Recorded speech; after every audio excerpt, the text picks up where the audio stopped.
अमावस्या और पूर्णिमा, दो बहनों की कथा। राजा और एक रानी थे। उनके दो लड़कियां और दो लड़के थे। एक लड़की का नाम पूर्णिमा और दूसरी लड़की का नाम अमावस्या था। पूर्णिमा घर का सारा काम करती और भगवान की पूजा पाठ किया करती थी और गाय की सेवा भी करती थी।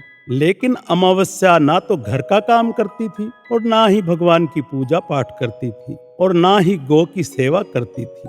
फिर भी राजा और रानी अपने दोनों बेटों और अमावस्या को बहुत प्यार करते थे, लेकिन पूर्णिमा से नफरत करते थे। राजा के दोनों लड़के और लड़कियां धीरे धीरे बड़े हो गए। राजा ने दोनों लड़कों का विवाह करवा दिया।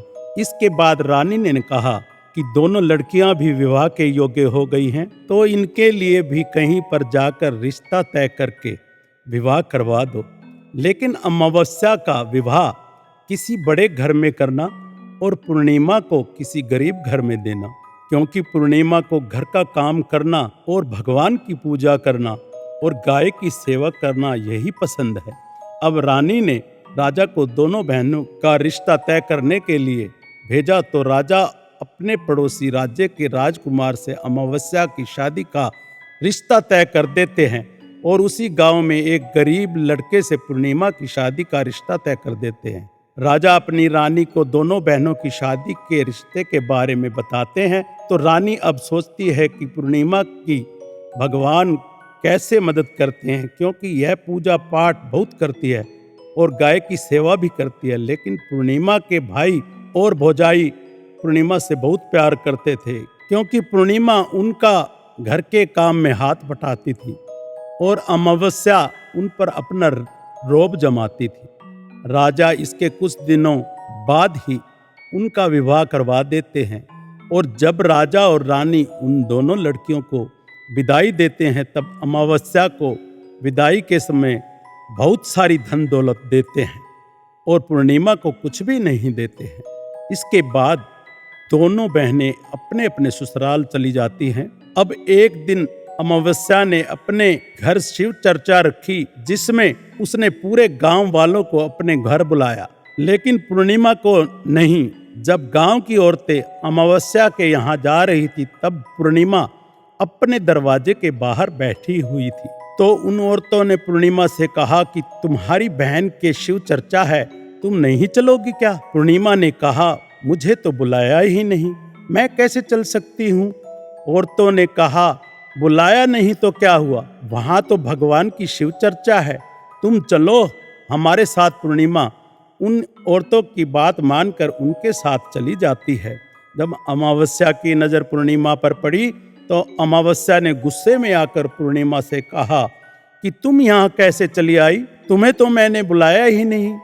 खैर कोई बात नहीं, तुम आ ही गई हो तो चुपचाप बैठे रहना और इधर उधर मत घूमना। इस तरह से अमावस्या ने पूर्णिमा की गरीबी का मजाक उड़ाया। अमावस्या की यह बातें सुनकर पूर्णिमा की आंखों से आंसुओं की धारा बहने लगी और भगवान शिव से हाथ जोड़कर पूर्णिमा मन ही मन विनती करने लगी, हे भगवान, क्या पूजा पाठ करना, घर का काम करना और गौ सेवा करना यह गलत है? आखिर मेरा कसूर क्या है? आप कब कृपा करेंगे मुझ पर? पूर्णिमा बारंबार भगवान से यही कहती रही। जितने में शिव चर्चा पूरी हो गई, अब अमावस्या भगवान का प्रसाद बांटने लगी, तो उसने सबको भगवान का प्रसाद दिया, लेकिन पूर्णिमा को नहीं दिया।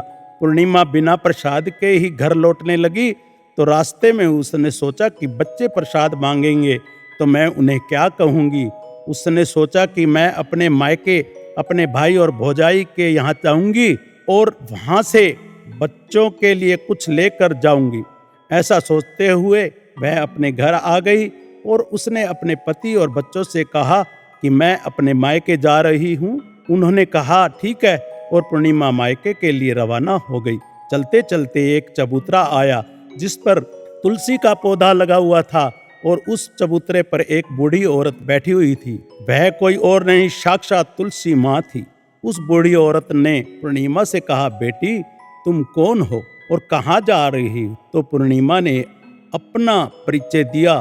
तो उस बूढ़ी औरत ने पूर्णिमा से कहा, यह तुलसी का पौधा सूख रहा है, इसमें थोड़ा पानी डाल दो और इस चबूतरे की साफ सफाई कर दो, जिससे मुझे थोड़ी ठंडक मिलेगी।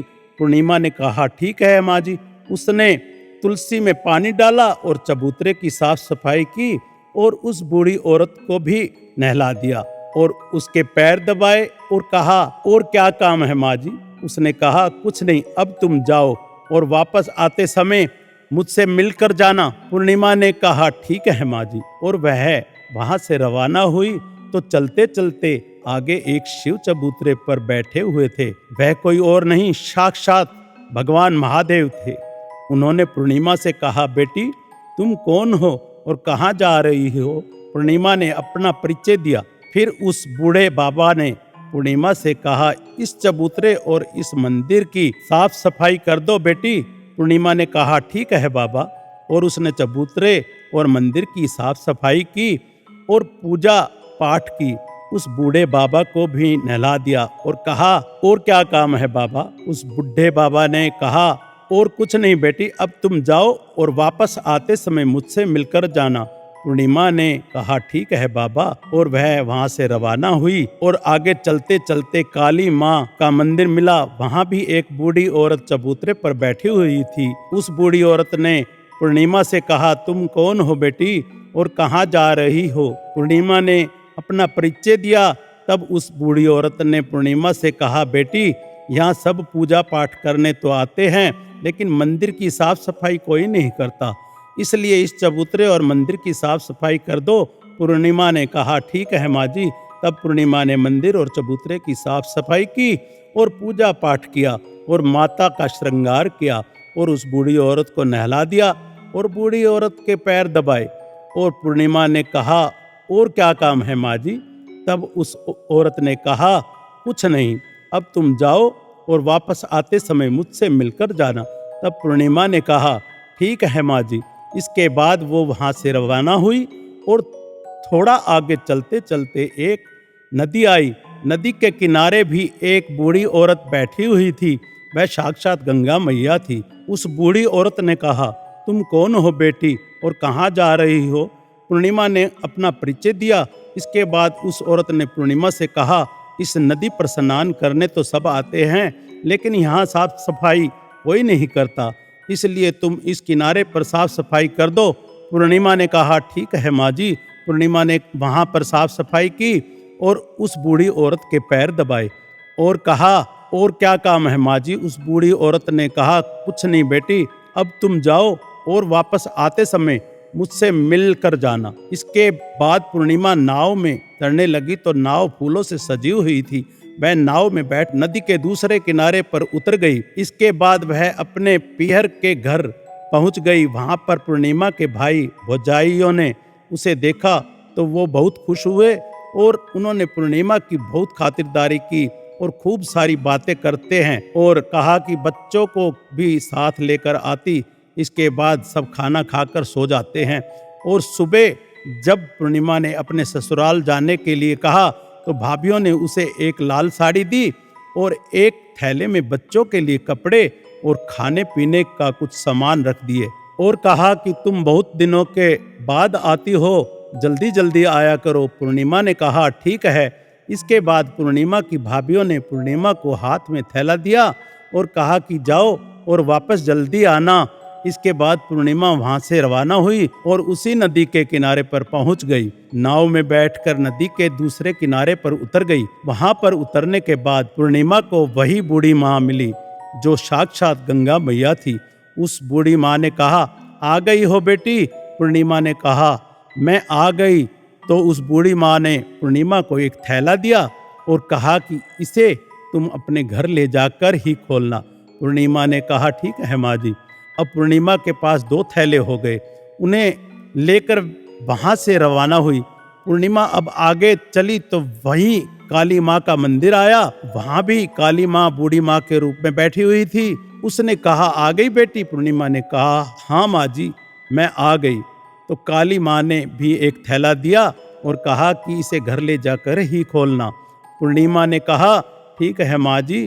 और अब पूर्णिमा के पास 3 थैले हो गए।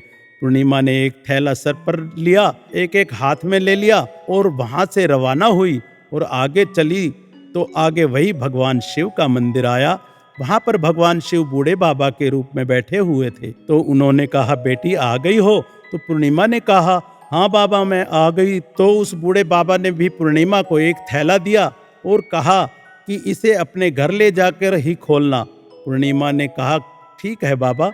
अब पूर्णिमा के पास 4 थैले हो गए। अब भला वो अकेली 4 थैले को कैसे ले सकती थी, इसलिए उसने पुरानी साड़ी निकाली और उन चारों थैलों को साड़ी में इकट्ठा बांध लिया। और अब पूर्णिमा वहां से रवाना हुई और थोड़ा सा आगे चली तो वही तुलसी माँ बूढ़ी औरत के रूप में बैठी हुई मिली। उसने पूर्णिमा से कहा, आ गई हो बेटी? तो पूर्णिमा ने कहा, हाँ माँ जी आ गई। तो तुलसी माँ ने भी पूर्णिमा को एक थैला दिया और कहा कि इसे घर ले जाकर ही खोलना। पूर्णिमा ने कहा, ठीक है माँ जी। अब पूर्णिमा के पास 5 थैले हो गए। पूर्णिमा वहां से रवाना हुई और सीधे अपने घर आ गई। पूर्णिमा ने थैलों को नीचे रखा और सबसे पहले अपने मायके का थैला खोलकर देखने लगी। तो उसमें बच्चों के लिए अच्छे अच्छे कपड़े और बच्चों के खाने पीने की चीजें और कुछ गहने थे। पूर्णिमा ने अपने बच्चों को वो नए नए कपड़े दिए और खाने पीने की चीजें दी, तो बच्चे बहुत खुश हुए। अब पूर्णिमा ने दूसरा थैला खोला जो उसे गंगा माँ ने दिया था, उसमें सोना और चांदी भरा हुआ था। पूर्णिमा ने तीसरा थैला खोला जो उसे काली माँ ने दिया था, उसमें 16 श्रृंगार का सामान भरा हुआ था। अब पूर्णिमा ने चौथा थैला खोला जो भगवान शिव ने उसे दिया था, उसमें धन संपत्ति और वो सारी खुशियां भरी हुई थी।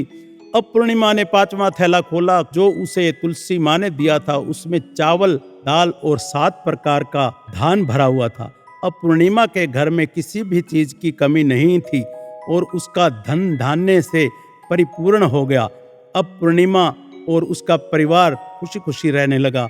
अब पूर्णिमा के मन में विचार आया कि क्यों न मैं भी अपने घर शिव चर्चा कराऊं, और शिव चर्चा का कार्यक्रम रखा। पूर्णिमा ने गांव से सभी को बुलाया और अपनी बहन के घर भी गई अपनी बहन को बुलाने के लिए। अब अमावस्या अपनी बहन के घर शिव चर्चा में आई तो उसने देखा कि पूर्णिमा के घर में किसी भी चीज की कमी नहीं है। इतनी धन दौलत देखकर अमावस्या आश्चर्यचकित रह गई और उसने पूर्णिमा से कहा कि तुम्हारे घर में इतनी धन दौलत कैसे आई? पूर्णिमा ने कहा, देखो बहन, तुमने शिव चर्चा रखी और उसमें मुझे नहीं बुलाया, तो भी मैं बिन बुलाए तुम्हारे घर आई, और तुमने भगवान का प्रसाद तक मुझे नहीं दिया और तुमने मेरी गरीबी का मजाक भी उड़ाया।